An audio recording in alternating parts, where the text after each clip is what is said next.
Hello everyone and welcome back to the Synergy Sanctum. My name is Justin. Thank you so much for stopping by.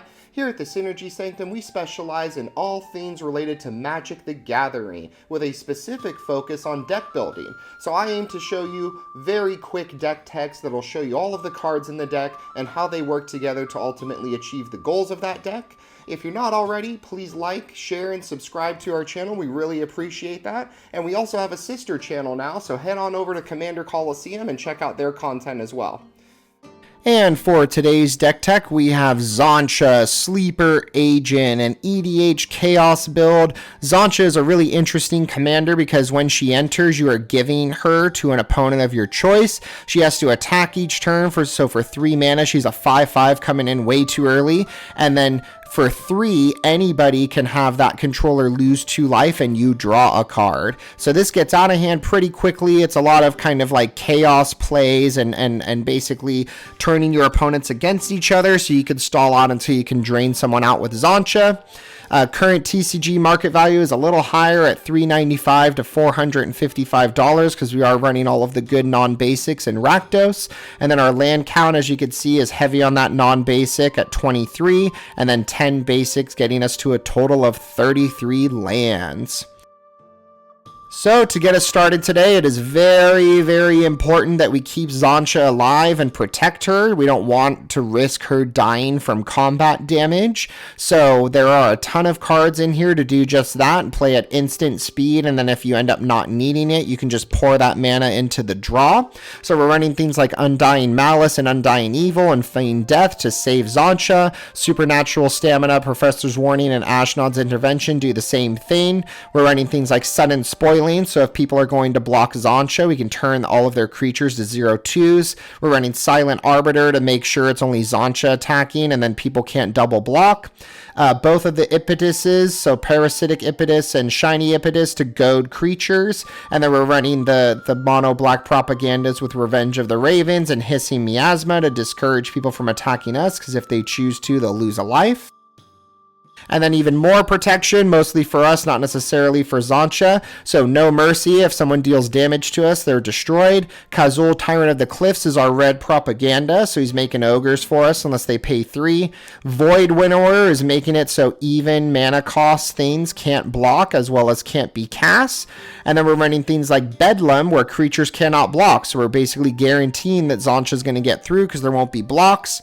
If we're later in the game and there's a lot and we need a board wipe, we could play something like Necromantic Selection, and then we could choose to bring back Xantcha from the board wipe, so then the board's clear for her to keep attacking or for that controller to keep getting drained.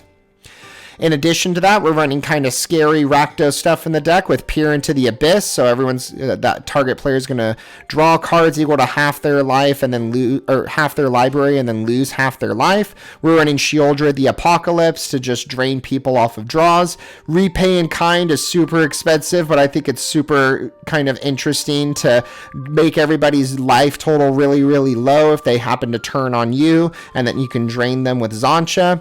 We're running Sire of Insanity. It's basically forcing people to play their cards or they're going to lose them.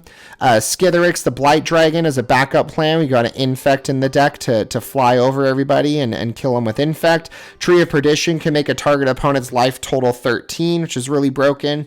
And then Time Shifter is really good. It's a little bit of a chaos card here that basically you reveal the top card, and whoever has the higher mana cost gets to take that turn, and you get to repeat that until the tie is broken if you happen to tie.